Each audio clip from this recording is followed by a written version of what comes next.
Right, guys, I want to quickly share with you this clip that you might well have seen, but it's so incredible I'm almost lost for words. Though I bet what is true with this clown here is true with every other clown spouting the same crap that he does. Now, this clip itself is from GB News yesterday, I think, and features former Labour Ponce Mike Buckley doing his best to deflect with the 85% of white crap I'm sure you've all heard many times. Thankfully, the GB News host shuts him down, but I want you to hear what this clown actually said, because it's really unbelievable. Do you know why they're not giving a national inquiry? Because they're more concerned, I'll say this because nobody else is going to say it, they're more concerned about the Labour Party's support among Muslim communities than they are about the girls who are abused, trafficked and abused. That's why they won't commit to a national inquiry. That's quite a claim for which you have no evidence at all. No, well, it's pretty obvious. Jess Phillips, among others, almost lost their seat because of Muslim voters rebelling against the Labour Party. Jess Phillips has given her, it is worth mentioning that the vast majority of sexual violence and violence against women is perpetrated by white men, not by many of any. You see, now that is exactly the mentality as to why Labour are not committing to the national inquiry. Organised gang-based sexual exploitation is overwhelmingly more likely among Pakistani Muslim gangs. That's an empirical fact. It's in all of the reports. Labour, politicians, activists and advisors like yourself, have to accept, and we can all see it through gritted teeth, that actually this is a problem in predominantly Pakistani Muslim communities. If Labour was serious about the issue, you would come out and say, right, we need to get everything out into the open. We need a national inquiry. I want a name and shame. I want to know what's going on in Bradford, Rotherham, Rochdale, Peterborough. Right, let me ask you this on behalf of some of my viewers, because I know they'll be shouting this at the screens. You just referenced then that statistic, which is accurate.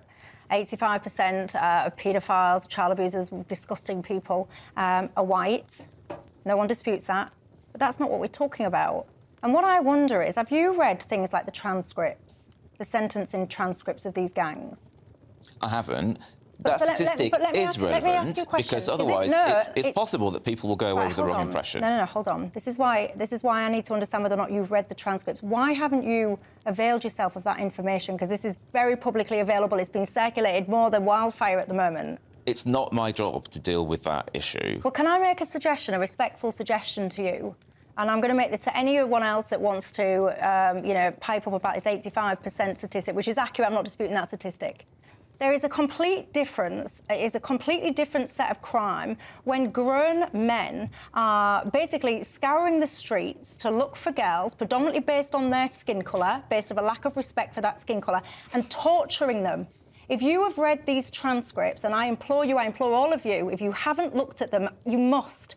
You must read these transcripts, because when you read these transcripts and you see what these men, these disgusting creatures did to these little girls, you won't ever, in these conversations, again, I don't think, 10 round, when we're discussing this and say, yeah, but most paedophiles, 85% are white, because you will know that this is a completely different set of, it's a kettle of fish that is so different. These men, these creatures, disgusting, they were torturing these girls. Yeah, you heard that right. The Labour Ponce running defence for Starmer has not read the transcripts of any court case on this, and so literally has no idea what went on, but is still on TV trying to deflect from the issue to cretinous fuck pig. This is bad enough, but to literally say it's not his job while he sits there defending Labour's shame, which also isn't his job, is truly incredible to me, and shows a lack of self-awareness Diane Abbott and her two left feet would be proud of. Of course, the fact he knows nothing about these crimes will be something true of most tosspots on the wrong side of history with this. And while ignorance is not an excuse, it does mean the media scumbags that have read up on it and still deflect from it are literally the lowest of the low. In fact, like the people that covered it up, anyone defending it is as low as the scumbags doing it, if you ask me. Shit, maybe even lower. They essentially fed these girls to them.